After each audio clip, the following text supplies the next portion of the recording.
Bienvenue dans l'Oreillette 2, le podcast qui donne la parole à celles et ceux qui façonnent l'événementiel. Ici, pas de poudre aux yeux, on parle coulisses, convictions, défis et fierté avec celles et ceux qui font ce milieu. Nos invités, des métiers au nom masculin qui se conjuguent aussi au féminin. Nous allons à la rencontre de ceux qui œuvrent en coulisses, sans compter leurs jours et surtout leurs nuits. Derrière le micro, je suis Arnaud Chevalier, fondateur de Banana Patata et de Lustrofolie. Je suis l'homme de l'ombre qui assure ta mise en lumière. Installe-toi dans l'oreille, ça commence.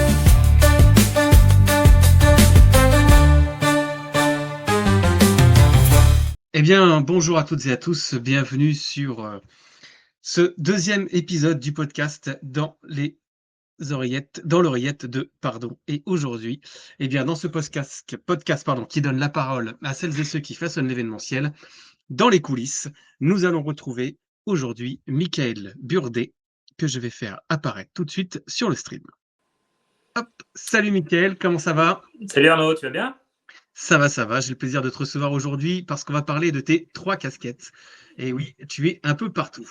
Tu es à la fois à la tête d'une structure qui s'appelle CMB Event, Oui. à la fois à la tête d'une autre structure qui s'appelle Naoko, et enfin, tu es coprésident de l'association des freelances de l'événementiel. Donc au cours des 55 minutes que nous allons partager ensemble, eh bien, nous allons aborder l'ensemble de ces casquettes. Et merci d'avoir accepté de passer sur le prix aujourd'hui avec moi. Merci pour ton invitation. Écoute, moi je vais bien, je rentre de vacances, donc tu es à ma rentrée. Je suis ta rentrée. Eh bien, écoute, parfait. Donc, en pleine énergie. On retrouvera également, et on va le saluer tout de suite, une chronique avec Benoît, que je vais faire monter sur le live. Salut Benoît. Salut à tous. Salut Benoît. Ça va bien? Ça va très bien. Alors, de quoi va-t-on parler avec toi aujourd'hui? On parle beaucoup de ce qui change, de mutations, etc. Aujourd'hui, je vais parler de ce qui ne change jamais. Parce que c'est important de savoir sur quoi on peut s'ancrer et donc se rassurer. Génial. Et elle va nous rejoindre à 13h. Nous accueillerons également Ophélie Houtard de Vassège qui va nous parler dans la chronique de la quinzaine, et bien, qui va nous parler du bien-être des équipes sur les événements. Super. Eh bien, merci Benoît. À tout de suite. À tout de suite. Et Mickaël, on commence avec toi maintenant. Parce que, avant tout, j'aimerais savoir qui tu es et quel a été ton parcours pour que tu arrives jusqu'à ce que tu en es, là où tu en es, aujourd'hui. Écoute, merci en tout cas de cette occasion de faire cette émission. C'est toujours chouette d'avoir ce type de format et présenter un peu les différents métiers que compose l'événementiel. Il y en a beaucoup. Moi, je suis plutôt spécialisé dans les salons congrès. En fait, j'ai été baigné là-dedans il y a 20 ans. Quand j'étais salarié d'une structure qui organisait des salons sur le Palais des Congrès de Paris et Porte de Versailles. Et j'ai eu la chance d'être notamment là quand on a créé 3 salons.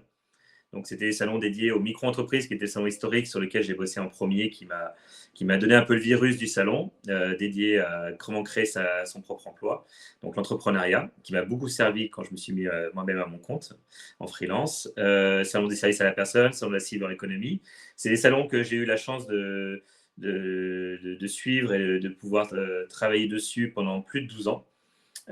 J'étais responsable commercial, donc moi je cherchais les exposants, les sponsors, mais comme on était une petite équipe et qu'on était très soudés, on apportait notre pierre à l'édifice en fonction du besoin. Donc je touchais un peu à tout et notamment j'étais très souvent là sur les montages, en relation avec les prestataires, avec le commissaire général dans l'événementiel salon. C'est quelqu'un qui gère les prestataires. C'est un peu le rôle que maintenant je prends pour mes clients et du coup ça m'a tout de suite plu de sortir de ce cadre uniquement de responsable commercial et de toucher un peu à tout ce qui est production, logistique d'un salon. Et quand je me suis mis à mon compte il y a maintenant un peu plus de 6 ans, début 2019, j'ai voulu casser un peu cette image que les gens pouvaient avoir de moi dans l'événementiel sur le commercial uniquement. Et gagner en légitimité surtout et me rassurer moi-même que je pouvais très bien suivre tout un projet en production et logistique de salon. Donc j'accompagne en fait des clients qui organisent des salons, mais qui ont la caractéristique pour qui, en fait, c'est pas leur cœur de métier. C'est des annonceurs, c'est des fédérations, c'est des médias, voilà, On va y venir. C'est des gens qui n'ont pas l'habitude d'organiser des salons. Donc du coup, je me positionne comme un copilote et j'ai créé CMB Event. Le C, c'est copilote, Michael Burdet. Ça permet d'apporter vraiment un regard externe et d'être là du début à la fin. Donc vraiment l'implantation, ce que je fais les plans, je travaille sur les packages exposants parce que j'ai tout ce regard commercial, mais également le choix des prestataires. Donc dès 2019, je me suis mis à recherche de pas mal de prestataires qui sont des partenaires importants pour moi et les freelances, bien entendu, qui je peux amener sur des projets et qui, du coup, travaillent dans mon équipe. Et voilà, je monte des équipes sur mesure pour mes clients. Yes. Donc ça, c'est ma première phase freelance. Alors attends, ne dévoile pas tout, Mickaël, parce que tu es quelqu'un en plus qui est très expansif et qui aime beaucoup partager ce qu'il fait et qui donne aussi beaucoup de sa personne. Mais avant ça, on aimerait quand même en savoir un petit peu plus sur toi, puisque est-ce que l'événementiel a toujours été ton métier? Oui et non. En fait, moi, j'ai fait un master en communication où j'allais plutôt aller dans un métier de conception-rédaction, plutôt de la métier de la com en agence, et pas forcément en agence événementielle, en agence de com. Et en fait, je crois que mon stage de fin d'études m'a confirmé que ce n'était pas forcément ça que j'avais envie de faire. Et j'ai découvert l'événementiel au gré de mes stages, et notamment le dernier stage que j'ai fait, c'était dans une agence de com qui organisait donc le salon des micro-entreprises. Et en fait, quand je me suis mis à rechercher un travail après mon master, j'ai regardé sur la partie commerciale déjà aussi parce que tout le monde me disait il faudrait que tu fasses commercial, il faudrait que tu fasses commercial. Je dis bon, on va regarder. Donc, j'ai trouvé un CDD en commercial. Et en fait, sachant ça, mon ancienne équipe avec qui j'avais fait mon dernier stage, où j'avais découvert le salon des micro-entreprises 2005 en tant que blogueur du salon. Donc à l'époque déjà, il y avait des blogs, ça existait. L'idée, c'était de découvrir ce nouveau métier. Et en fait, voilà, j'étais pas forcément fait pour être commercial, parce que j'ai fait un master en communication et j'étais plutôt dans tout ce qui était rédaction. Et deux, dans l'événementiel, on en faisait un petit peu, mais on en parlait rapidement. En tout cas à l'époque, mais on parlait plutôt de l'événementiel, spectacle. C'est ce que je disais. Moi, je suis pas dans le spectacle. Je suis dans le salon. Et en fait, j'avais pas cette vision-là du salon. Et quand je suis arrivé à cette mission où je voyais un peu la préparation des gens qui travaillaient avec moi, mais tout en étant un peu extérieur, parce que j'étais côté agence, quand j'ai vu ça, j'ai pris une claque. En fait, j'ai vu énormément de monde, des conférences. J'ai assisté des conférences de Michael Aguilar, par exemple, qui m'a donné vraiment cette vision du commercial incroyable que j'essaie de suivre maintenant. Et en fait, je me suis dit, en fait, il y a un truc qui se fait dans un salon. On réunit tout le monde autour d'une thématique. Il y a plein de thématiques, de sous-thématiques au-delà de la thématique générale. Et il y a la queue devant les conférences, il y a des mondes dans les stands, il y a plein de stands, des marques complètement différentes, des experts comptables, des réseaux d'accompagnement. Enfin, il y a tout un univers qui se réunissait pendant 2-3 jours dans un lieu, et je trouvais ça une énergie incroyable. Donc ça m'a donné ce virus-là, mais voilà, je n'étais pas forcément fait pour être dans l'événementiel au départ. Est-ce que c'est ce salon ou autre chose qui pourrait être aujourd'hui la mission ou un peu la fierté ou l'anecdote particulière que tu aimes raconter quand on parle de ton parcours? Non, c'est pas forcément ce salon-là, parce qu'en fait, c'est un salon que j'adore, parce que j'aime même y retourner maintenant, parce que j'aime bien voir un peu tout ce qui se passe dans le milieu de l'entrepreneuriat. C'est un milieu que je suis depuis près de 20 ans et que j'adore, et toutes les nouveautés, tout ce qui se passe. Non, c'est le salon des services à la personne, en fait, j'ai eu la chance d'être là quand on l'a créé. Et en fait, mon boss de l'époque, Anna Bosetti, est venu nous voir en disant bon, voilà, on est en février, je crois, 2007. Et en novembre, on a réservé le CNIT à la Défense et on va organiser le premier salon des services à la personne, qui est un secteur énorme, des millions de personnes qui y travaillent, des millions de personnes concernées. Et en fait, l'idée, c'était de se dire, on va le lancer, personne ne nous connaît dans le secteur. On a quelques mois, parce que c'était février, on a une réunion de lancement début avril où il faut qu'on ait le maximum d'exposants potentiels, et on lance ça au mois de novembre, parce que si on ne le fait pas maintenant, on va se faire piquer par des plus gros organisateurs que nous. Et donc c'était un super challenge, ça a été très difficile, parce qu'en plus il y a eu des gens qui sont partis dans l'équipe, on lançait ça, puis on faisait ça en parallèle du salon des micro-entreprises, puis il ne fallait pas non plus délaisser, tout en ayant une équipe quand même qui est réduite. On était une petite entreprise, et l'idée, c'était de faire quand même une belle première édition. Et c'est la seule fois dans ma vie où limite j'ai eu des frissons et j'ai pleuré au lancement du salon, parce qu'on a tellement souffert de se lancer, de faire ça vite, d'avancer. On avait en plus, à l'époque, il y avait une grosse grève des transports en commun. Il a fallu qu'on prenne des taxis à 4 heures du matin pour aller, parce qu'il n'y avait pas le télétravail, il y avait pas on n'avait pas d'ordinateur portable, etc. Donc, il faut se remettre quand même dans l'époque, c'est que pour bosser, il fallait aller au bureau. Donc, on était avec plusieurs de mes collègues, on se retrouvait trop le matin pour prendre un taxi pour aller jusqu'à Boulogne-Billancourt. Moi, j'habitais dans le 11e, donc tu traversais tout Paris pour arriver, parce que sinon, tu n'avais pas de transport ou tu étais comme ça et tu allais mettre je ne sais pas combien d'heures pour un salon qui se lançait peut-être un mois plus tard. Donc, c'était un beau challenge, j'ai eu une belle expérience. Et en fait, je m'en sers beaucoup dans aujourd'hui, parce que beaucoup de clients que j'accompagne, c'est soit ils lancent des salons, soit ils rachètent un salon, soit voilà. Et je trouve ça magnifique d'avoir cette chance-là d'être dans la naissance d'un salon, parce que tu pars de zéro, tu vas convaincre des gens qui vont mettre de l'argent dans ce salon-là en disant voilà, on a une idée d'un salon, on a toute notre énergie et on va faire ça comme ça. Est-ce que vous voulez nous rejoindre, alors qu'on n'a pas d'édition d'avant pour dire ouais, on a tant de visiteurs, on espère tant de visiteurs, on espère tant d'exposants. Et voilà, et tu as une feuille de route, et en fait, tu as un storytelling qui se crée, et c'est ça qui me plaît aussi, c'est de se dire, en fait, tu racontes une histoire. Et quand tu es commercial, ou quand tu es dans l'événementiel salon, tu racontes une histoire et tu embarques les gens avec toi en disant, voilà, il y aura plein d'histoires, peut-être, des histoires qui vont une partie de l'histoire qui va vous concerner, ou peut-être tout, voilà, et vous prenez en fait votre petit parcours à vous, qui vous convient, et voilà, et on vous emmène jusqu'à l'événement. Voilà. C'est donc le moment. Pardon, vas-y, finis ta phrase. Non, mais du coup, voilà, voir tout ce que tu imagines en 2D sur ta feuille de route, les gens que tu as au téléphone, que tu vois le jour J, et que voilà, et tout ce que tu as espéré se réalise, ou en tout cas se fait comme tu l'as à peu près imaginé, c'est vraiment incroyable. Alors, ça va être le moment justement pour toi de nous parler un peu plus précisément pendant 3-4 minutes de cette première casquette qui est CNB. Oui. Concrètement, donc, tu nous as dit que tu es copilote avec CNB. Est-ce que tu peux nous expliquer quelles sont les missions de cette structure et comment on peut faire appel à toi, et pourquoi d'ailleurs faire appel à toi avec CNB? Alors, CNB Event, comme je le disais, c'est le copilote des projets événementiels de ses clients qui sont organisateurs de salons ou de congrès, et pour qui ce n'est pas leur cœur de métier.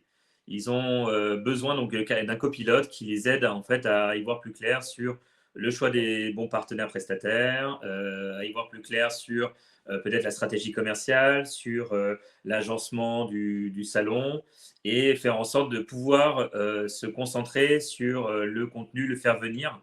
C'est ce que je dis souvent à mes clients. Je dis, moi, je suis là pour vous enlever un peu tous ces nœuds dans la tête que peut se générer en fait la création d'un salon, ou même l'organisation d'un salon. Mais si ça fait 10 éditions que tu le fais, tu as toujours quand même ces petites nœuds de stress, etc. Et moi, j'arrive en extracteur de frustration, de stress. Je leur dis, voilà, vous avez un copilote. C'est comme dans pilote de rallye, où tu as la personne à côté avec le plan, donc il connaît tous les étapes qui vont aller jusqu'à la destination. Il connaît tous les rouages de la mécanique d'un événement. Il sait s'entourer, donc j'ai les bons mécaniciens, si on peut appeler ça comme ça, de l'événementiel, qui permettent d'avancer jusqu'à l'événement. Et voilà. Et donc, du coup, moi, je passe beaucoup de temps dans mon année à rencontrer des nouveaux partenaires prestataires, rencontrer des nouveaux lieux, à rencontrer peut-être des nouvelles destinations. Je vais beaucoup sur des palais des congrès, parce que pour moi, même quand j'étais salarié, c'est important d'aller voir ce qui se fait pour s'influencer, enrichir son apprentissage. On apprend tous les jours, et tant que tu te dis j'ai plus rien à apprendre, il faut y aller, parce que clairement on peut apprendre tout au long de sa vie, et ça c'est ça qui est chouette. Et voilà. Et donc les clients qui souhaitent organiser son salon mais qui ne sait pas trop comment faire, ou qui a besoin juste peut-être sur une partie. Moi, j'ai été contacté l'année dernière, notamment sur un salon où j'ai géré que la partie commerciale. Donc, j'ai amené un freelance commercial. J'ai géré la plateforme CRM pour gérer toutes les ventes. Et derrière, on avait des objectifs, et on accompagnait les clients sur cette partie-là en particulier. Donc, ça peut être vraiment soit de A à Z, soit de A à B, et où tu as besoin peut-être d'un freelance aussi, ça peut être un freelance ou un prestataire là-dessus, et que moi je manage pour mon client. Et comme ça lui assure une garantie.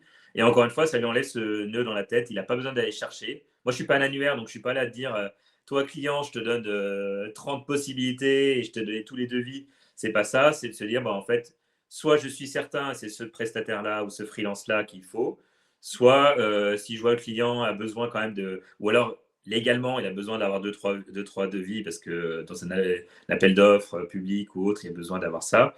Du coup, je lui apporte ça. Donc, je passe beaucoup de temps là-dessus parce que tout seul, je suis intéressant sur mon domaine et mon expérience et mes 20 ans d'expertise sur les salons. Mais clairement, je suis plus intéressant avec tous les partenaires prestataires ou freelance que je peux amener sur un projet et que j'amène pour constituer l'équipe qui va aider mon client à organiser son salon de manière la plus sereine possible. Donc vraiment, CMB Event, c'est tout le monde dit mais t'es tout seul, oui, je suis freelance, mais je suis pas tout seul. J'ai toute une équipe derrière moi et j'ai assez de feeling ou de connaissances terrain de ces freelances ou de ces prestataires pour garantir à mon client que ça va bien se passer. De toute façon, moi, je m'engage. Parce que moi, je suis en SASU. Donc, voilà, tu t'engages aussi. C'est toi qui dit celui-là, si ça ne se passe pas bien, c'est ma faute. Comme si ça se passe bien, c'est grâce à moi. C'est un jeu. En tout cas, c'est là-dessus que j'ai voulu aller parce que je voulais vraiment faciliter la vie de mes clients. C'est clairement le besoin que j'ai dans ma vie, c'est de faciliter la vie de mes clients et pas leur rajouter des problématiques qu'ils ont déjà en masse quand on organise un salon. Yes. Écoute, merci déjà pour ce passage-là sur CMB Event et tes débuts dans l'événementiel. Avant qu'on passe la parole à Benoît, est-ce que tu peux nous donner une actualité récente ou passer il y a peu de temps de CMB? Alors oui, récente ou même d'actualité. Alors c'est assez. On parlait de lancement de salon. J'accompagne en fait quelqu'un qui veut se lancer dans la création d'un salon qui aura lieu en septembre 2026 à Lyon. Et du coup, il m'a contacté il y a quelques mois et c'était une superbe opportunité justement de lui partager un peu moi ce que j'ai connu côté organisateur quand on a lancé les salons, parce qu'on a lancé le salon des services à la personne, on a lancé aussi le salon de la Silver Economy en 2013, il y a eu un salon dédié aux solutions de logement pour les seniors en 2012, donc j'ai eu l'habitude de lancer des salons et d'être du côté organisateur, donc j'apporte ce regard-là aussi, au-delà d'être un prestataire. J'apporte ce regard d'ancien organisateur et là, c'est un salon dédié à la mode, l'art et le design. C'est un salon assez ambitieux dans un stade. Voilà, vous en saurez un peu plus dans les prochaines semaines. Et donc ça, c'est chouette. On est en train de travailler, on constitue l'équipe, on trouve les bons partenaires prestataires, on trouve le bon storytelling. Et c'est une belle... voilà, c'est pas d'actualité parce que c'est dans un an, un peu plus d'un an. Mais c'est d'actualité parce que je travaille bien en amont sur les salons. C'est ça que j'aime bien aussi, c'est de pouvoir anticiper le maximum de choses et prévoir un planning. Donc voilà. Donc, j'ai apporté cette vision-là à ce client-là. Super. Écoute, merci pour cette première partie. Il est temps maintenant d'accueillir Benoît et Mickaël. On te retrouve juste après. Tout de suite.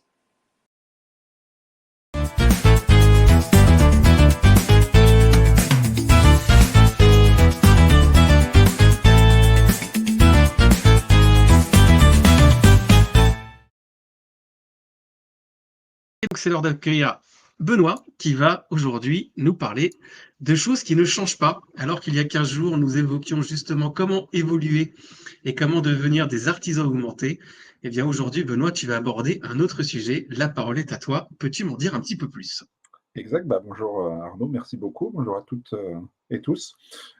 En ce moment, clairement, le marché il est incertain. Depuis le début d'année, on voit que c'est complexe pour l'écosystème événementiel. Il y a des repères qu'on connaissait qui ne sont plus tout à fait les mêmes.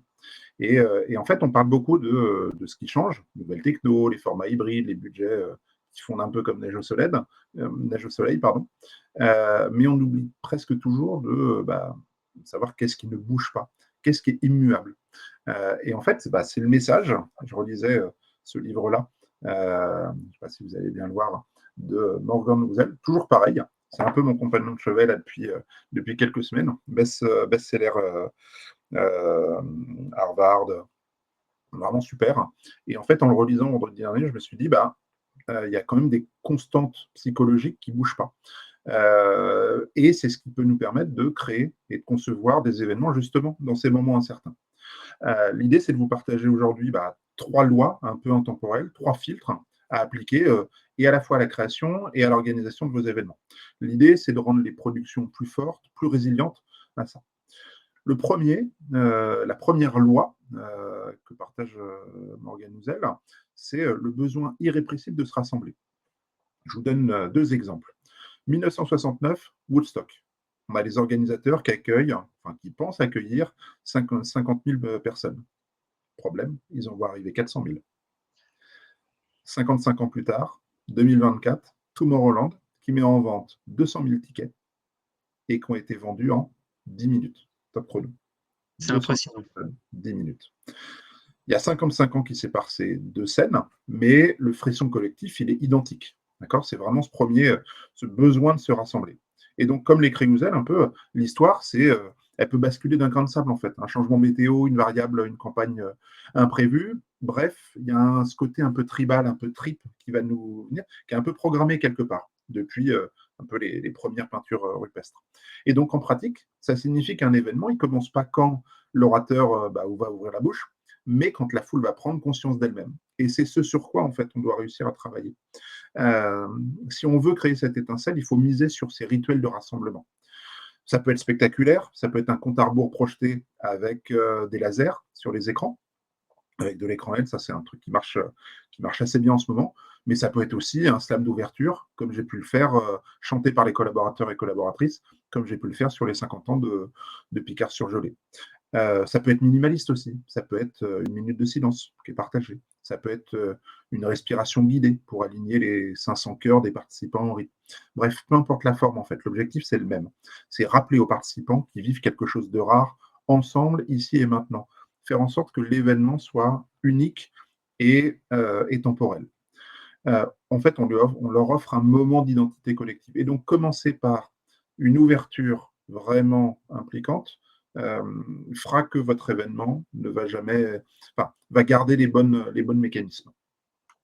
Le deuxième mantra, le deuxième pilier que Morgan Housel parle dans son livre, c'est Best Story Wins. En gros, c'est le pouvoir des histoires. Les meilleures histoires vont fonctionner. On parle beaucoup de storytelling. L'enjeu, c'est d'aller plus loin, c'est cette notion de story living. Et comment on va pouvoir faire ça ? L'idée, c'est d'avoir la meilleure histoire qui l'emporte sur les meilleures données. On vit à l'ère d'une surcharge d'informations. Là, si on regarde rien que LinkedIn ou autre, on a des contenus dans tous les sens. Donc, qu'est-ce qu'on choisit ? Comment on fait ? Les datas, elles pleuvent. Les plannings débordent et puis on a des slides qui s'enchaînent dans tous les sens. Et en fait, si je vous donne un exemple, c'est Apple qui l'a très bien compris avec sa promesse quand ils ont présenté l'iPod. C'est 1000 chansons dans votre poche. Ils auraient pu mettre, le MP3, le lecteur MP3 le plus puissant du marché. Ça n'avait pas la même saveur. Ce n'était pas une question de data, c'était une question d'histoire. 1000 chansons dans notre poche. C'était 10 mots simples qui ont fait plus pour l'iPod qu'une fiche technique d'ingénieur. Et donc l'idée, c'est qu'avant de parler de scène, de lumière, de décor ou autre, travailler l'histoire. Michael en parlait juste avant, travailler le storytelling. Pourquoi les gens ils doivent venir en 10 mots ? Si vous êtes capable de résumer votre événement à travers ça, c'est gagné. Chercher une formation courte, visuelle, émotionnelle, c'est plus qu'une promesse en fait pour moi, c'est vraiment une raison d'être. Et l'idée, c'est de la faire vivre. On la fait vivre partout, à tous les endroits. Et cette phrase mantra, c'est un peu votre boussole et la boussole narrative des participants. Aujourd'hui, on a des événements qui rentrent de plus en plus à travers le contenu.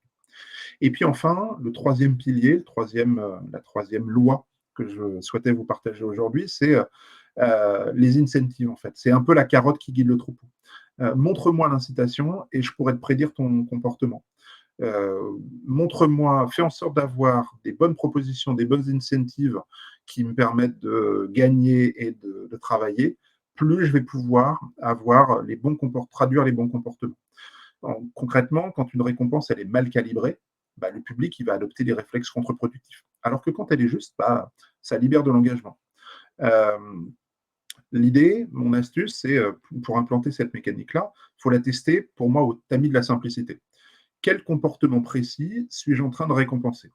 Et mon astuce, c'est de dire, pour travailler ces éléments-là, bah, je vais me focus sur tous les comportements que je peux avoir, toutes les histoires que je peux avoir, et je vais me dire, ma version 2, c'est ma version 1, moins 10%. D'accord? Et derrière, je vais me posais des questions. Comment est-ce que je veux encourager les échanges entre visiteurs? Comment est-ce que je veux partager, un peu comme à Disneyland, offrir des fast lanes qui me permettent d'accéder aux attractions plus rapidement que les autres? Est-ce que je vais pouvoir proposer des hubs créatifs? Mais par exemple, voilà, cette fast lane, je vais peut-être pouvoir me dire, des personnes qui sont passées par 3 stands clés, que je voulais absolument qu'ils aient dans leur parcours, eh ben, ils ont accès à ce contenu un peu premium, d'accord? Et donc, c'est l'idée. L'idée, c'est de réserver ces temps-là, une carotte claire, par objectif, et comme ça, on évite le côté un peu kermesse. Donc, pour finir, les 3 questions qu'il faut avoir en tête, c'est: où est mon rituel de rassemblement? Quelle phrase, mantra, en 10 mots, raconte l'histoire que mes participants vont vivre? Qu'est-ce qui peut leur donner envie de venir? Et enfin, quelle micro-récompense aligne les intérêts, les miens et ceux du public? D'accord? Voilà. Au final, il peut se passer plein de choses. Il y a plein de choses qui peuvent bouger, etc. Il y a quand même une chose qui ne bougera pas, c'est l'être humain, lui, qui restera toujours pareil. Et donc, réussir à comprendre ses motivations et savoir qu'il est avide d'histoire, il est avide de récompense et il est avide de sens, derrière, c'est ce qui fera toute la différence. Eh ben, merci Benoît, c'était très très très intéressant encore une fois. Le sens, l'histoire et le troisième? Le sens, l'histoire et Et le le rituel. rassemblement. Le Et le rassemblement. rituel, Mais exactement. finalement, c'est ce que Michael partageait C'est ce que j'allais à redire. l'instant, hein. On est en lien sur tous les événements, et que ce soit des salons, que ce soit des événements grand public, que ce soit des événements B2B, des événements corporate, des événements d'entreprise, tout ça, c'est ce qui va faire que ça fonctionne. Super. Eh ben, écoute, merci beaucoup. On peut voir aussi sur ton profil LinkedIn un certain nombre de choses autour de cette thématique sur laquelle tu prends régulièrement la parole. Et dernièrement, je crois que c'était hier ou avant-hier, tu nous as partagé une fiche pour comment organiser un événement inspiré d'une des conventions que tu as organisées l'année dernière, les 50 Exactement. ans d'un groupe. A priori, c'est un format que tu vas redévelopper dans les prochaines semaines. Ouais, tout à fait. L'idée, c'est c'est de dire, regardez, voilà les méthodes que moi j'utilise. Je ne dis pas que c'est les meilleures. Je n'ai pas cette prétention-là. Ce que je sais, c'est que je connais la qualité des événements que je produis et que j'accompagne des retours. Et l'idée, c'est de dire comment est-ce que je peux aider la communauté événementielle, l'écosystème à progresser, à monter en compétences et à pouvoir se dire, c'est pas parce que j'ai toujours fait comme ça que je dois continuer à faire comme ça. Et donc, je pense on peut innover dans la méthode, innover dans les technos qu'on utilise. Ça peut être de l'IA ou pas. On peut faire des événements génératifs. C'était l'objet de ma dernière newsletter, celle de samedi. Bref, on peut faire plein de choses. Mais l'objectif, c'est de pouvoir partager. Parce que les idées et ces éléments, et c'est pour ça que je trouve super le podcast, c'est si tu as une idée, que j'ai une idée, en fait, je te partage mon idée, tu me partages ton idée, à la fin, on a 2 idées chacun. Par contre, si tu as une pomme et que j'ai une pomme, si on coupe nos pommes en 2, on n'aura qu'une pomme à la fin. Donc, on se sera moins nourri intellectuellement. Exactement. Et donc, Benoît, on peut te retrouver sur LinkedIn, on peut te retrouver via ta newsletter. Merci pour ton intervention aujourd'hui. Dans quelques instants, Mickaël, qui est coprésident des Freelances de l'événementiel, dont tu es également membre, va intervenir aussi sur la partie formation. Donc, si jamais tu souhaites remonter en live, il n'y a pas de problème, je t'accueille avec grand plaisir. Et puis, sinon, je te dis à dans une quinzaine de jours et on te saluera à la fin. Merci, Benoît. Merci. Et on va donc retrouver Mickaël Burdet pour sa deuxième casquette désormais, puisqu'il nous a évoqué CMB Event, qui est le copilote de l'organisation de vos salons. Et on va le faire remonter, puisque maintenant, nous allons aborder une autre facette de son parcours et une autre structure qu'il dirige, qu'il a co-créée avec 2 autres personnes qui sont Laetitia Chevalier et Éric Delattre, Naoko Event. Salut, bonjour Mickaël. Rebonjour. Eh ben, merci en tout cas aussi à Benoît, toujours généreux. Hein. J'ai eu la chance d'avoir en formation deux fois et à chaque fois, je repars de ces formations qu'il fait avec Agathe de Committee. Toujours plein de conseils, d'astuces. Il est vraiment généreux, ça c'est chouette. Merci beaucoup Benoît. Avant de parler merci pour ces remerciements. Décidément, c'était beaucoup de merci. Avant de parler de Naoko, Oui. Michael, j'aimerais voir un petit peu avec toi quelle vision tu pourrais avoir aujourd'hui du secteur événementiel dans sa globalité. Benoît, d'ailleurs, l'a évoqué tout à l'heure, il l'a évoqué aussi dans sa chronique il y a 15 jours. Qu'est-ce que tu vois aujourd'hui comme évolution dans le secteur? Comment tu le vois? Et qu'est-ce qui te marque actuellement? Il y a deux choses que je vois. Après, moi, je vois souvent plus des salons que des événements, même si je participe à des événements autres que salons, bien entendu. Je vois deux choses. Il y a déjà ce qu'on voit, c'est que les organisateurs essayent de plus en plus de faire de l'expérientiel. On parle beaucoup d'IA, on parle beaucoup de choses comme ça, mais c'est surtout toute technologie, tout ce qu'on peut apporter n'est rien contre l'expérience qu'on peut générer lors d'un événement physique.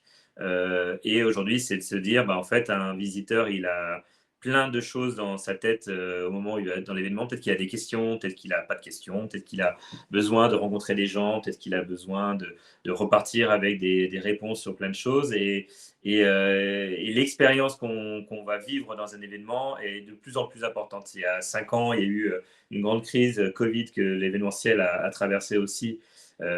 C'était très compliqué. Il y a eu beaucoup de choses qui ont été faites, notamment au niveau digital. Et là, je vois qu'il y a de plus en plus un besoin justement d'être sur le contenu. C'est vrai que moi, depuis que je suis dans le salon, ce qui me plaît dans les salons, je trouve, c'est que, et c'est ce que je disais souvent à mes clients qui étaient des exposants, je disais, c'est un média. Un salon, c'est un média. Un événement, c'est un média. Et ce que tu crées là avec ton émission, c'est un média et ça permet de générer des choses, d'apprendre des choses, de découvrir des facettes, etc., etc.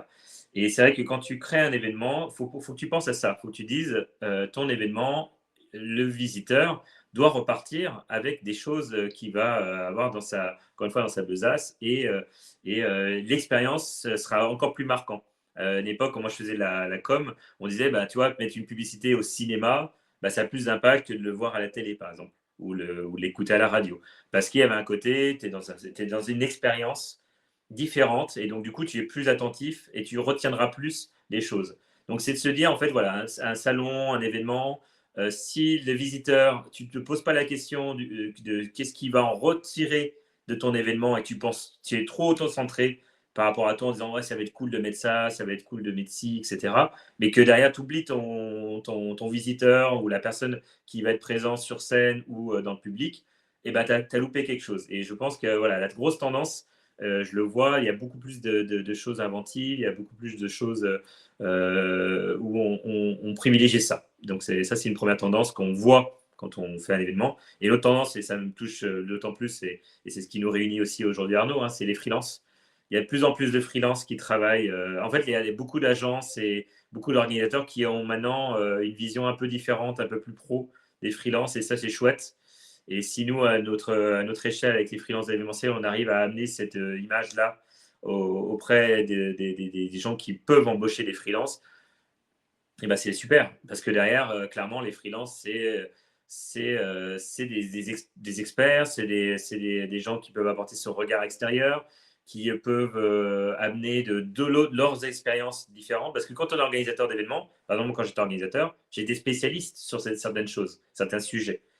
Un freelance, il n'est pas obligé, il peut être spécialiste, mais il n'est pas obligatoirement spécialiste. Donc, il peut amener, toi, sa petite vision, son regard un peu différent, parce qu'il a fait, tiens, ça me fait penser à un événement que j'ai fait il n'y a pas très longtemps, c'était sur l'automobile, ou c'est un événement sur un spectacle. Il peut amener plein de choses, et les freelances ont cette capacité-là à se mouvoir dans un événement et être un peu les caméléons justement de l'événementiel, et c'est ça qui est. Je trouve que c'est ça qui est chouette, et je trouve qu'il y a une tendance, en tout cas que j'observe de plus en plus. Moi, je le vois, des profils comme le mien. Je ne suis pas sûr que beaucoup d'organisateurs de salons faisaient appel. Moi, à mon époque, on faisait appel à très peu de freelance. Maintenant, je sais que mes anciens employeurs font appel à plus de freelance. C'est une tendance. C'est une tendance. Et le Covid, encore une fois, a aussi amené peut-être ça. Et donc, justement, est-ce que c'est l'une de ces tendances-là qui a amené la création de ton collectif Naoko Event sur Nantes? Et je pense que Naoko, il y a un gros lien avec Nantes. Ah bah oui, Naoko déjà, Naoko, juste pour rappeler, parce que quand on n'habite pas Nantes, on ne voit pas forcément le lien, mais quand on habite Nantes, on le sait. Naoned, c'est le nom de Nantes en breton. Voilà, bon, Nantes officiellement n'est pas en Bretagne, mais bon. Ne lançons pas le sujet, c'est comme le Mont-Saint-Michel.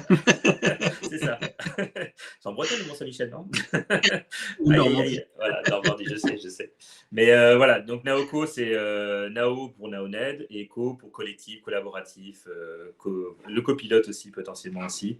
L'objectif de ça a été en fait une rencontre avec Laetitia Chevalier, qui est freelance comme moi et membre de l'assaut des freelances, que j'avais rencontré avant d'habiter à Nantes. Et quand je suis arrivé à Nantes il y a un peu moins de 3 ans, en fait, on s'est rendu compte qu'on avait des compétences communes et complémentaires. Donc, communes, c'est dans le sens où on a été très marqués salon, tous les deux. Elle avait bossé chez Go Entrepreneurs, sur le salon des entrepreneurs. C'est un salon que j'allais très souvent parce que concurrent du salon des micro-entreprises, donc on se connaissait sans se connaître. Et en fait, elle a des compétences complémentaires. Et on a rencontré Eric Delattre quand je suis arrivé à Nantes, un apéro des freelances de l'événementiel, et qui, on se rejoignait sur cette envie de se dire, en fait, ce serait bien de faire nos missions un peu plus sur Nantes. Moi, venant de Paris, certes, j'ai encore des missions sur Paris, principalement sur Paris ou même ailleurs, mais on s'était dit, tiens, ça serait bien, au-delà de nos missions avec nos structures freelance séparées, de s'associer et de faire venir aussi dans cette association peut-être d'autres compétences et de se dire, on va créer un collectif dédié à la région nantaise parce qu'on a vraiment une envie grâce à ce petit collectif, on a des missions aujourd'hui en local, d'amener vraiment le local en priorité, d'amener des prestataires locaux, des freelances en local pour faire en sorte de faire rayonner en fait la région nantaise sur des missions et d'apporter vraiment cet ancrage local qui était très important pour nous. Au-delà c'est plutôt chouette de pouvoir bosser à quelques kilomètres de chez soi. Là, j'ai fait un salon pour Naoko Events, du coup, il n'y a pas très longtemps à Saint-Nazaire, la base sous-marine. C'est quand même chouette de pouvoir rentrer le soir chez soi et de ne pas être très très loin de temps en temps. Tu dois connaître ça aussi dans ta vie de freelance, un peu de partout, où tu étais à Toulouse pour un bel événement, où tu bouges, tu étais à Paris il n'y a pas très longtemps, enfin à Boulogne-Billancourt. Donc c'est ça, c'était l'idée de se dire, en fait, à plusieurs, on est meilleur et collectivement, quand on a besoin, on met notre casquette, justement, notre casquette Naoko Events. Dès que ça se passe dans la région nantaise, on met la casquette Naoko Events et on s'associe. Donc, soit les trois peuvent travailler ensemble, et là, ça va être le cas. Petite actu, on a un événement à la Cité des Congrès de Nantes la semaine prochaine, le 28 avril, avec InWink et avec donc, la Cité des Congrès pour parler digital, Event Tech Place, ça s'appelle, Event Tech Place. Et donc, c'est l'occasion de bosser les trois sur cet événement-là. Ou alors, ça peut être un de nous trois, ou alors ça peut être des gens de notre réseau qu'on amène. Mais la clé, c'est dès que c'est sur Nantes ou sa région, on sort l'étiquette Naoko Events. C'est une société qu'on a créée. Mais on garde chacun nos activités freelance à côté avec nos spécificités. Moi, je garde CMB Event. Eric, il garde sa structure. Alicia aussi. Donc, l'objectif, c'est de se dire, en fait, sur Nantes, faire rayonner le local, ça nous paraissait très, très important. Et comme en plus, Laetitia a un gros background RSE, ça nous semblait d'autant plus intelligent de le faire dans ce sens-là, tout en mettant en avant le côté un peu freelance aussi. On n'a pas de salariés, on s'associe qu'avec des freelances, on s'associe avec des prestataires qu'on manage sur des projets en fonction du besoin, pareil, de A à Z ou de A à B. Et l'objectif, c'est de pouvoir travailler à côté de chez soi aussi. Ouais, c'est bien. Ok. Ok. Eh ben, écoute, on va faire un petit point avec. Je vais juste voir si Ophélie est dispo. Je voulais faire un petit point avec elle. Justement, on parle de RSE. Eh ben, écoute, on va le faire. On va le faire un tout petit peu. Attends, j'attends juste. Top. C'est les vrais aléas du direct. Aujourd'hui, c'est le live d'épisode. C'est le vrai live, c'est le vrai filet. C'est le vrai sans filet, effectivement. J'attends juste un signe d'Ophélie pour me dire si c'est bon ou pas. Et en attendant, je vais te poser une question. Du coup, Naoko, est-ce que tu n'as pas peur d'être un petit peu concurrent des agences ou est-ce que tu n'as pas peur qu'on puisse te faire ce genre de remarques? C'est effectivement, à chaque fois qu'on se présente, nous, on se présente comme un collectif, on nous dit, vous êtes un peu comme une agence. Je dis, on n'aura pas la prétention de dire qu'on est une agence parce qu'on n'a pas de salariés, donc on n'a pas de locaux, on reste assez libre là-dessus. Et au contraire, pour nous, on est des partenaires des agences parce qu'on peut amener cette spécificité locale et surtout, on a l'avantage aussi, c'est d'avoir beaucoup d'expérience cumulée. Donc, on peut amener cette vision-là extérieure à un client et se plugger sur des compétences que peut-être les agences n'auront pas, peut-être dans la recherche de freelance par exemple ou dans la recherche de prestataires. Et là dernièrement, les principales missions de Naoko, c'était avec des agences. C'est les agences qui étaient nos clients. Donc, notamment, on a travaillé avec la Fonderie pour un événement de Banque Populaire Grand Ouest qui avait lieu au Zénith de Nantes, où ils avaient besoin de freelance. Donc, on a amené cette capacité à trouver les bons freelances, à s'engager et du coup à venir aussi lors de l'événement ou s'assurer que le freelance convienne bien à la mission. On a bossé avec la Lune Froide, là, un événement au Château des Ducs de Bretagne. Donc, c'était pour le compte d'une agence qui avait son client crédit coopératif. Ils avaient besoin d'un prestataire local qu'on a pu leur lui trouver en très peu de temps et qu'on a, avec Eric et sa connaissance du terrain et de la technique, il a pu l'amener beaucoup plus facilement et ça s'est très bien passé. Voilà. Et là, dernièrement, j'ai fait une mission et c'est même une agence qui m'a mis sur le coup parce qu'il s'est dit c'est un salon. Donc ça pourrait peut-être plus se convenir parce qu'il avait besoin forcément peut-être d'un freelance. Donc là, c'est moi qui suis allé et on a amené cette compétence-là à un événement qui était à la base sous-marine de Saint-Nazaire. Voilà. Donc non, au contraire, pour moi, on est se dire agence dans le fonctionnement peut-être parce qu'une agence amène aussi peut-être des freelances, amène des compétences et un regard, mais derrière, on sait d'où on vient, on sait qu'on est freelance avant tout et clairement, c'est pas le même métier d'avoir des salariés. Et clairement, c'est pas l'objectif de Naoko Events. C'est vraiment d'être, encore une fois, un peu le caméléon. Et en fonction du besoin, soit on sort l'artillerie lourde, on a tous les prestataires et les freelances qui vont bien, on peut monter tout de A à Z sur un salon. Ou alors, il y a un besoin très ponctuel, comme je viens de donner. Et agence comme freelance, comme annonceur, vous êtes les bienvenus pour nous contacter. Et surtout, si par exemple vous êtes sur Paris, et que vous avez besoin de compétences en local, faites appel à Naoko Events et derrière, ça vous permettra de gagner du temps. Parce que quand on n'est pas sur place, on perd du temps à c'est quoi le bon prestataire, le bon freelance ou le bon lieu. Et du coup, c'est ça aussi qu'on peut amener. Super, super. Eh ben, écoute, ça va nous permettre comme ça de enchaîner, puisque tu nous parles beaucoup de freelance, sur la troisième casquette qui est coprésident, pardon, parce que coprésident avec Céline, coprésident de l'association des freelances de l'événementiel. Et on va passer du coup aux 5 minutes des freelances que tu vas pouvoir animer aujourd'hui.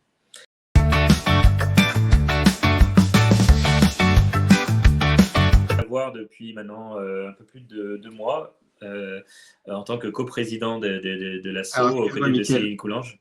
Comment ? Tu as été coupé. Attends, 2 secondes. On recommence.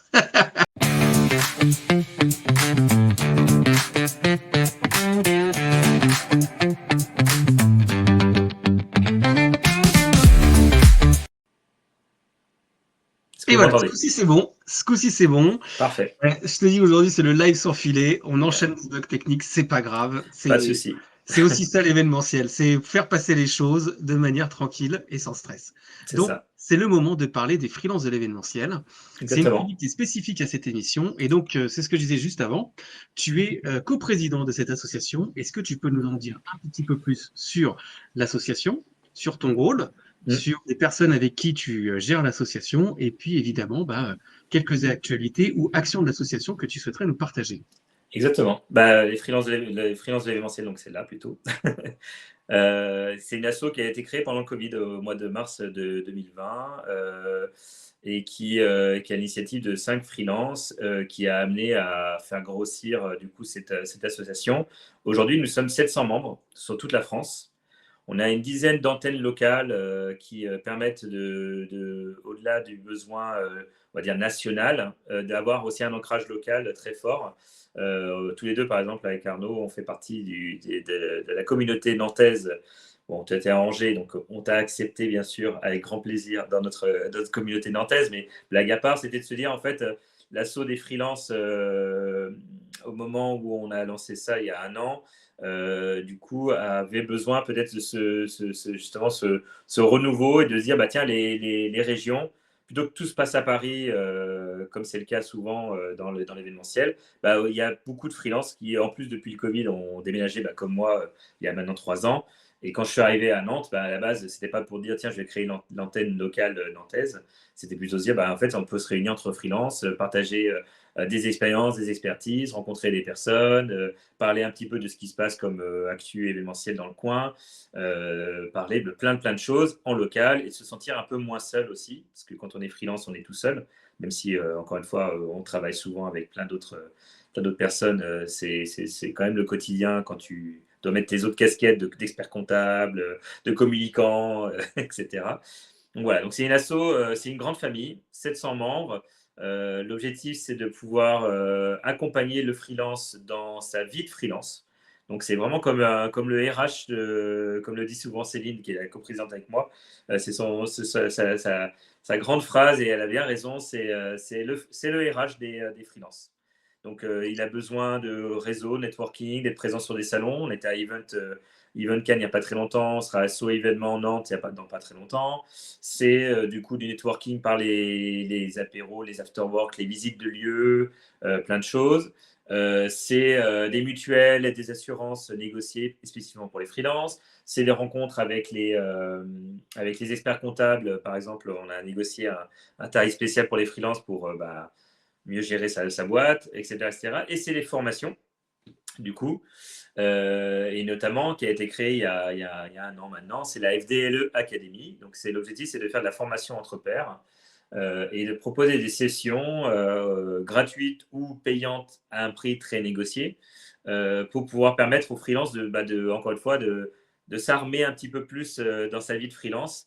Et la formation, c'est hyper important. On l'a dit tout au long, c'est de se dire, en fait, j'ai mon quotidien de freelance, je suis souvent sur le terrain et tout. C'est bien de prendre un peu de temps pour soi et de se dire, tiens, j'aimerais bien parfaire un peu ma connaissance sur d'autres sujets.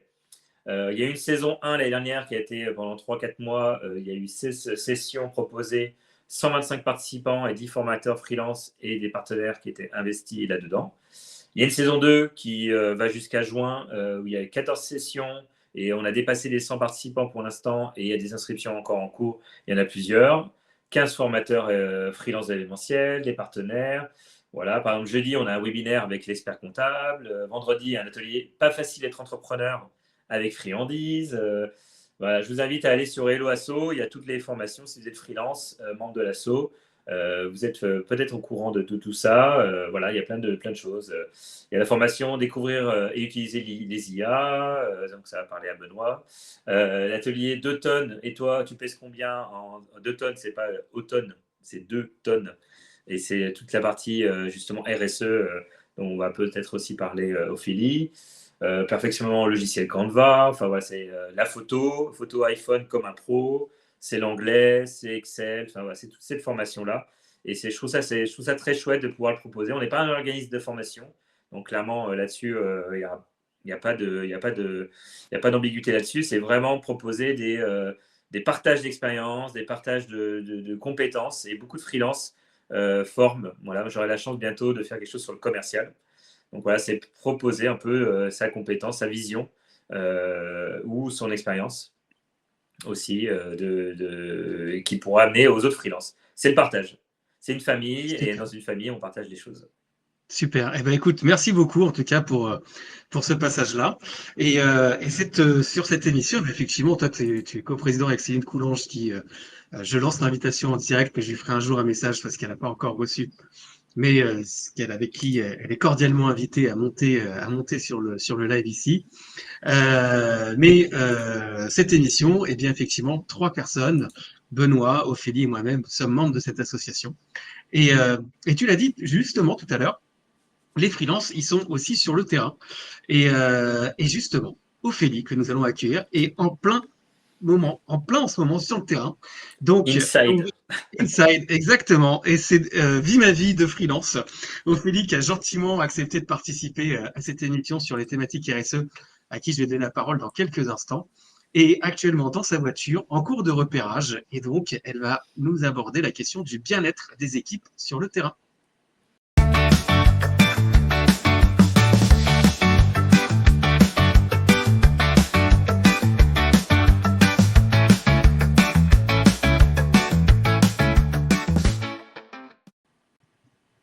Eh bien, salut Ophélie, comment ça va? Hello Arnaud, ça va et toi? Ça va, super, je te remercie. Et donc, en direct de la voiture, tu es Exactement. probablement sur un repérage ou une mission. Merci en tout cas de participer à ce live aujourd'hui, qui est donc le deuxième dans l'oreillette 2. Et tu vas nous parler en particulier des RSE, d'événementiel, de bien-être des équipes. Je te laisse nous dire un peu plus quel est le sujet du jour. C'est exactement ça. Et je voulais te poser une question. Est-ce que tu as remarqué qu'en événementiel, quand on parle de RSE ou de développement durable, on parle quand même surtout d'écologie? Exactement.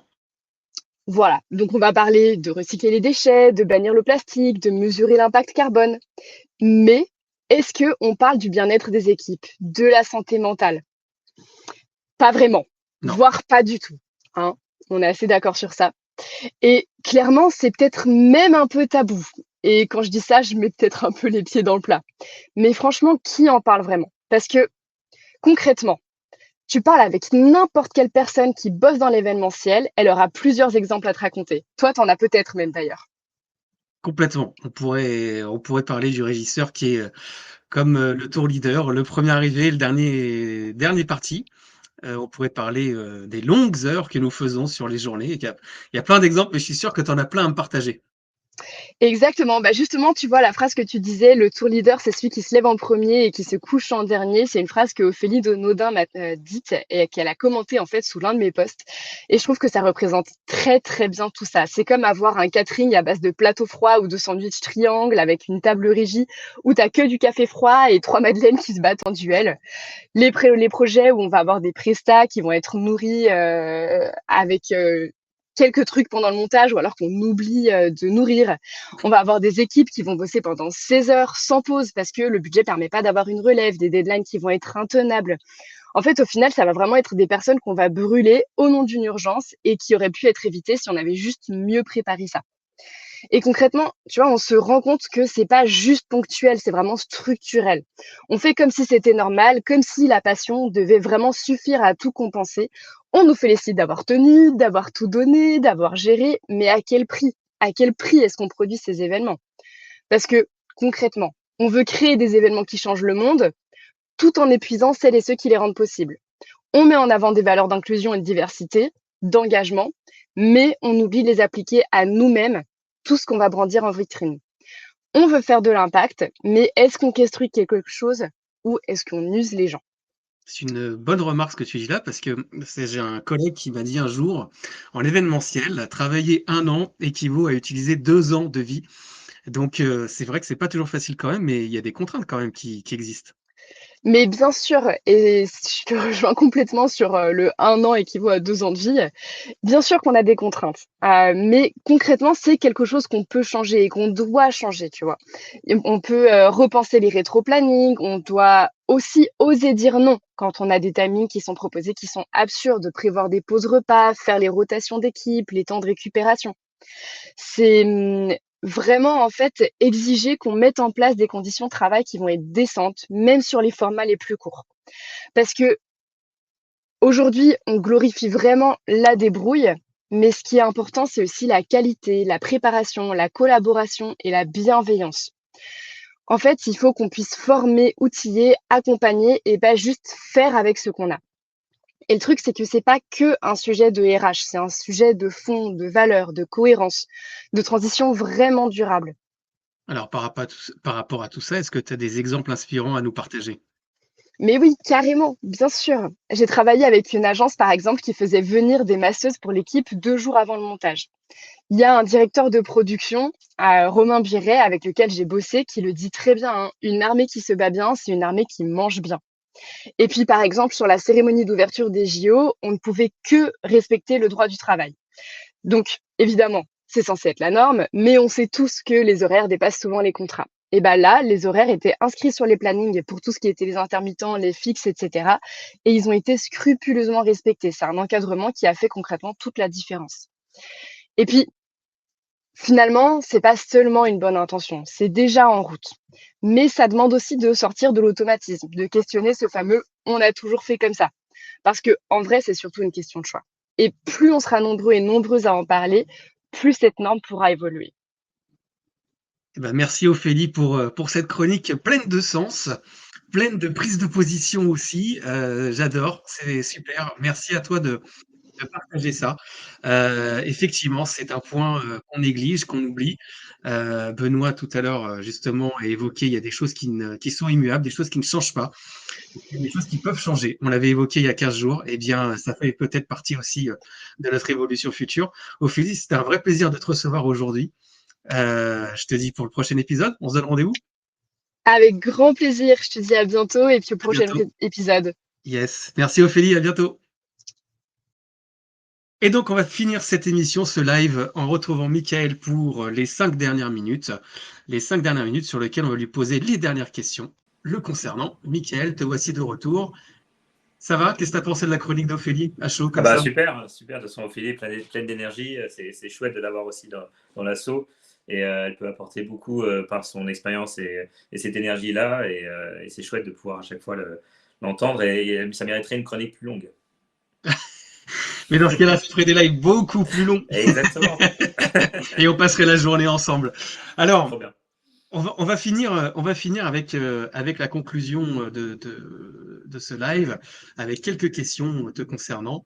La première que je vais te poser, c'est quand tu fais une collaboration, quand tu choisis de faire une collaboration, qu'est-ce que tu recherches dans cette collaboration? De quoi tu as envie? Collaboration, tu parles avec un client ou avec un partenaire, prestataire ou Eh bien, avec freelance? les deux. Avec les deux. Bah, je crois que c'est Alexandre Astier qui le disait. Si je me projette pas à déjeuner avec la personne avec qui je vais travailler, je ne vais pas travailler avec elle. Donc, comme il disait, bon, il disait de manière plus crue, il disait j'arrête de travailler avec les cons.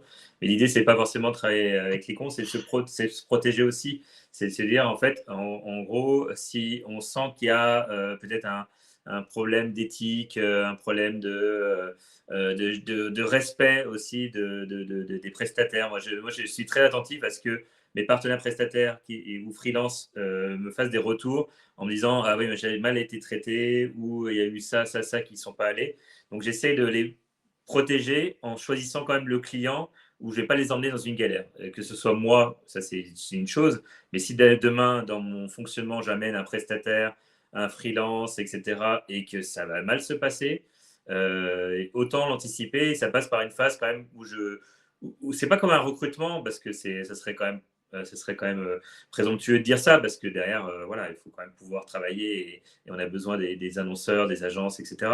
Mais je me fais confiance. Et généralement, quand je sens qu'il y a ça qui va pas, il y a ça qui va pas, on m'envoie des messages trop tard, toi en pleine nuit, le week-end, qu'on commence, alors que la phase stressante n'a même pas encore commencé, tu sens qu'il y a déjà des trucs qui vont pas.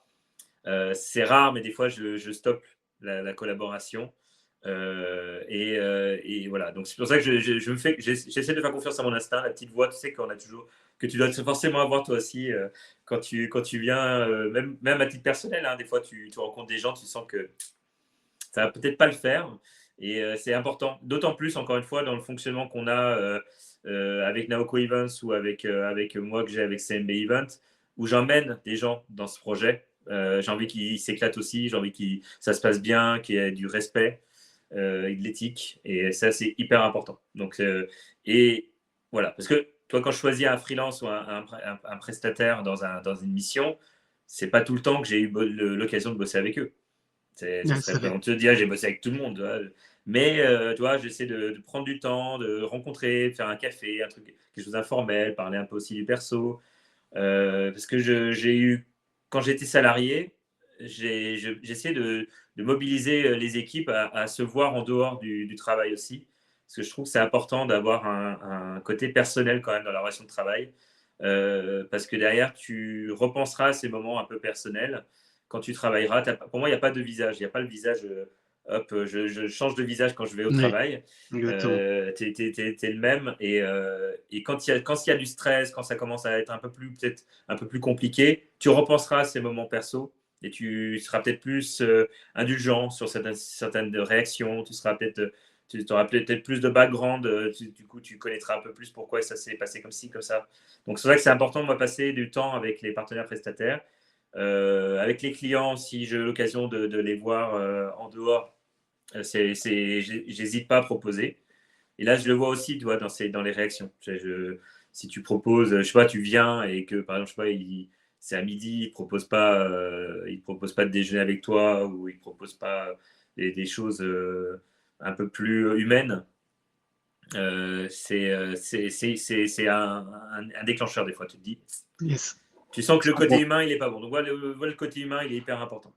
Il est très, D'accord. très Donc important. du coup, il y a quand même cette histoire de côté humain qui est important pour toi.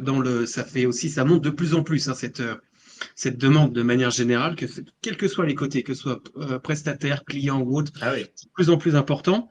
Il y a aussi une autre chose de plus en plus importante qui monte, et en particulier de notre filière, nous qui sommes vraiment pas exemplaires à ce niveau-là, au niveau de l'écologie, quoique des choses se mettent en place, notamment à Nantes avec le collectif Rive Ouais.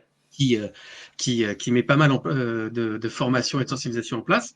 Mais toi, dans tes actions, dans ton collectif Naoko ou avec CMB, Oui. est-ce que vous avez entamé une démarche de réflexion, d'action écologique à mettre en place, ou est-ce que vous avez déjà dépassé ce stade-là et il y a déjà des choses qui sont mises en place?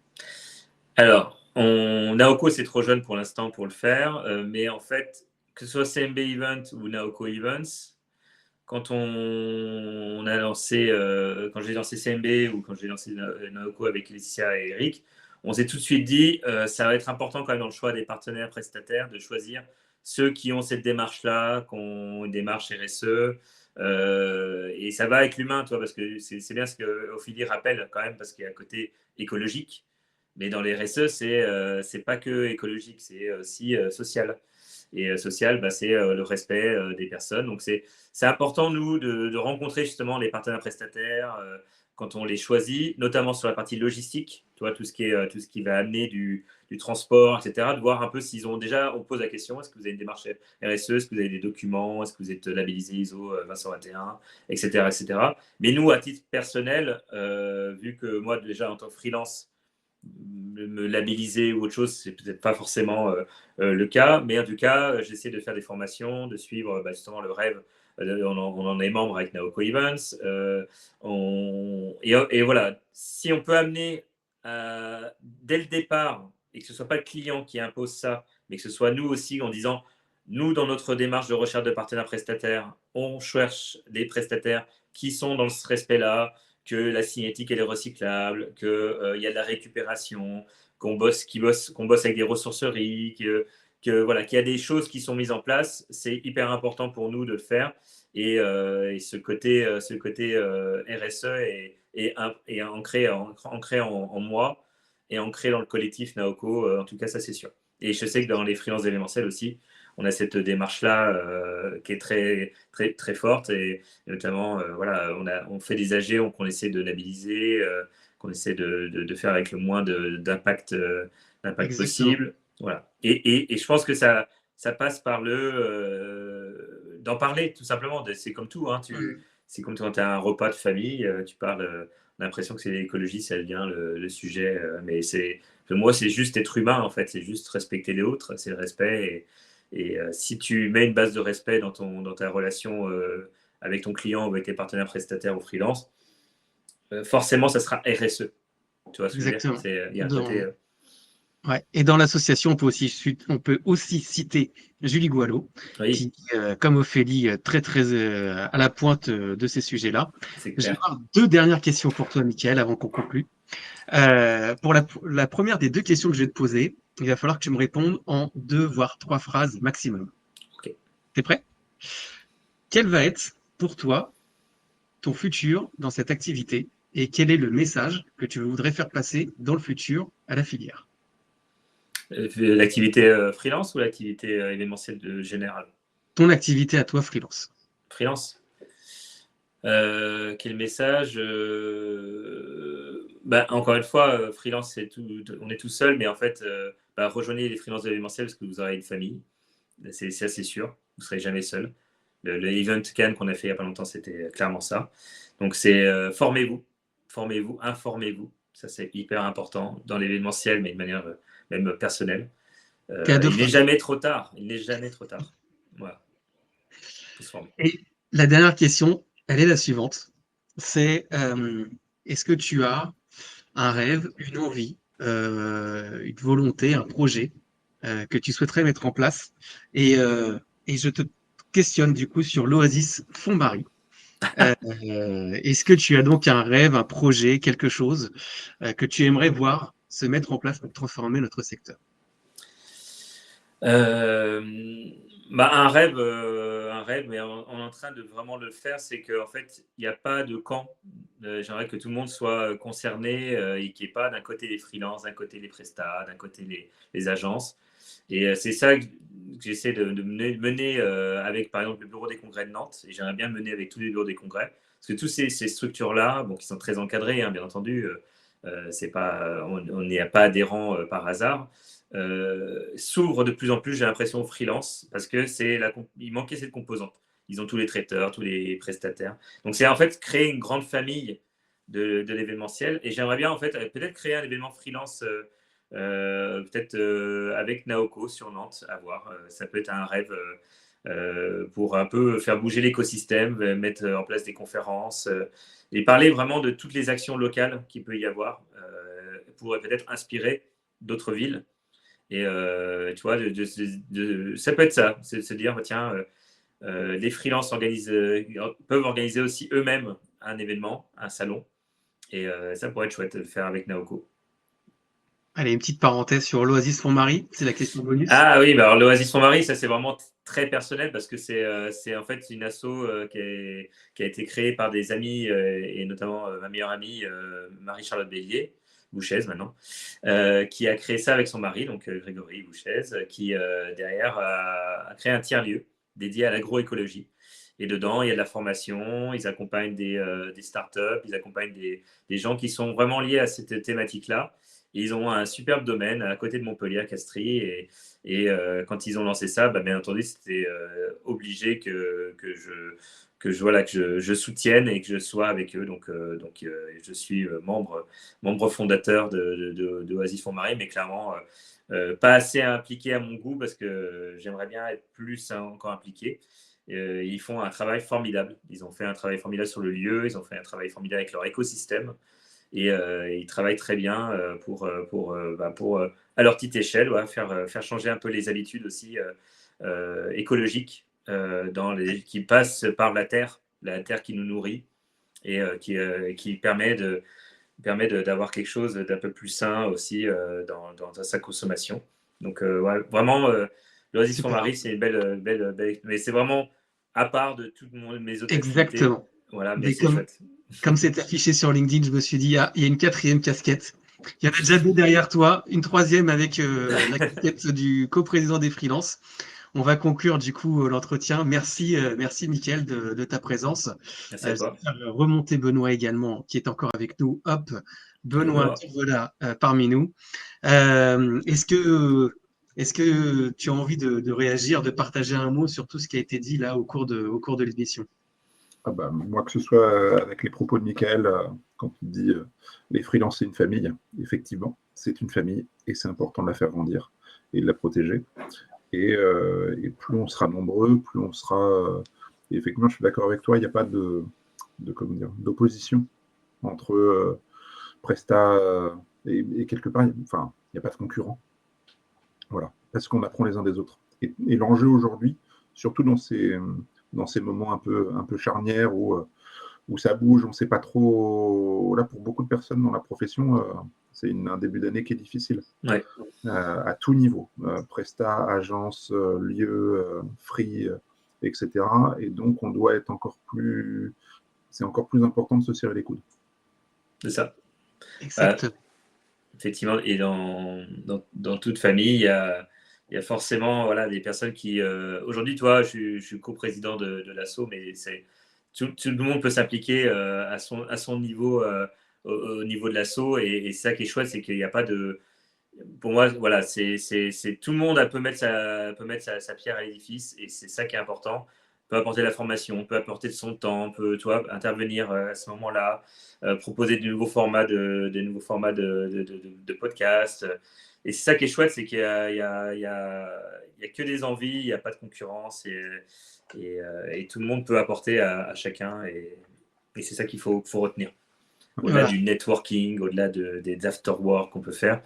Et on l'a vu à Cannes, c'était chouette. Il y a beaucoup ont dit, d'ailleurs, c'était comme un séminaire. Un séminaire de l'événementiel, et c'était vraiment chouette. Et puis les freelances entre eux, belle énergie. Direct pour le séminaire d'événementiel. J'y pense. Ouais, voilà. Et ben voilà l'idée dans séminaire des freelances d'événementiel. Bah oui, ça serait chouette ça. Ouais. Merci à vous, merci à Ophélie qui a dû nous quitter, qui est reparti direct sur sa production. Ravi de vous avoir reçu. On se retrouvera dans une quinzaine de jours. Je vous partagerai le nom de l'invité très prochainement. Et puis en attendant, bonne continuation à chacun et à très bientôt. À très bientôt. Merci Arnaud. Merci pour tout. Ciao. Bienvenue dans l'Oreillette 2, le podcast qui donne la parole à celles et ceux qui façonnent l'événementiel. Ici, pas de poudre aux yeux, on parle coulisses, convictions, défis et fierté avec celles et ceux qui font ce milieu.